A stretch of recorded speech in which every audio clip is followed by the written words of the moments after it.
السلام علیکم ناظرین، میں ہوں صدف نورین اور آپ دیکھ رہے ہیں اپنا فیوریٹ یوٹیوب چینل باد نسیم۔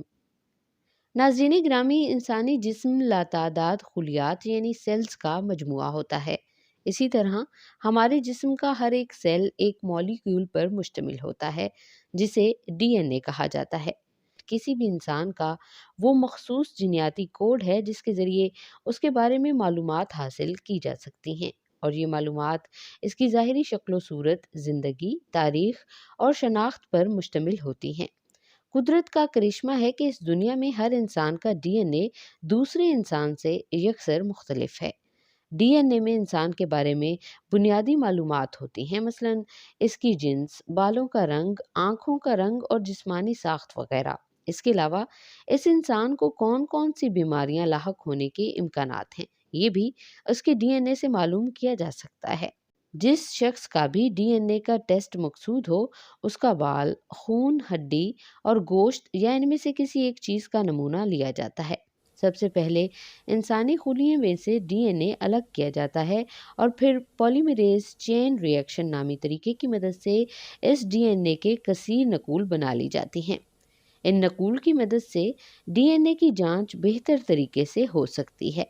ڈی این اے کو جانچنے کے بعد D N a finger print بنایا جاتا ہے۔ حادثات کی صورت میں جب لاش کی شناخت بالکل ناممکن ہو، تب ڈی این اے کے ذریعے ہی شناخت عمل میں لائی جاتی ہے۔ ڈی این اے ٹیسٹ کی مدد سے جانچا جاتا ہے کہ اس لاش کا ڈی این اے کس خاندان سے مل رہا ہے۔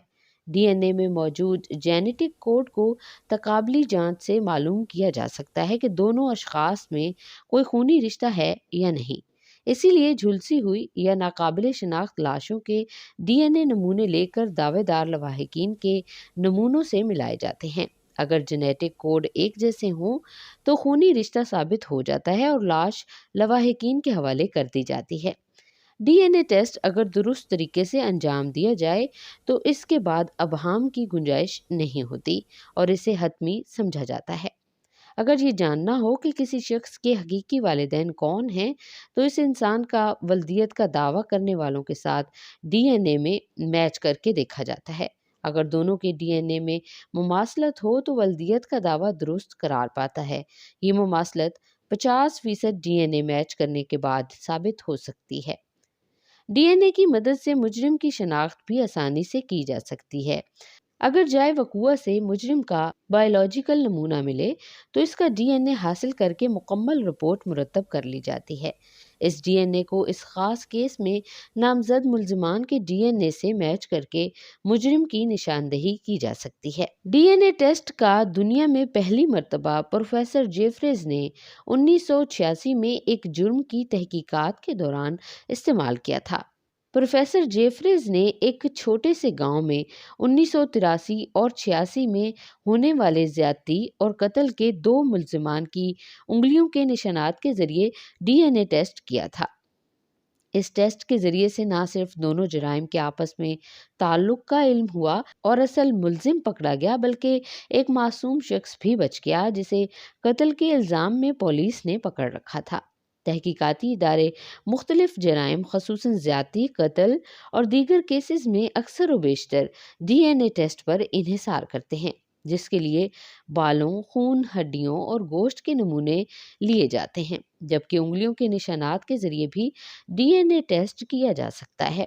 ڈی این اے ٹیسٹ کے دوران جینیاتی کوڈ کے تقابلی جانچ پڑتال سے اس بات کا پتہ لگایا جا سکتا ہے کہ 2 اشخاص میں کوئی خونی رشتہ ہے یا نہیں۔ خصوصاً ولدیت کی تصدیق یا زیادتی کے کیس میں ڈی این اے ٹیسٹ کو خصوصی اہمیت حاصل ہے۔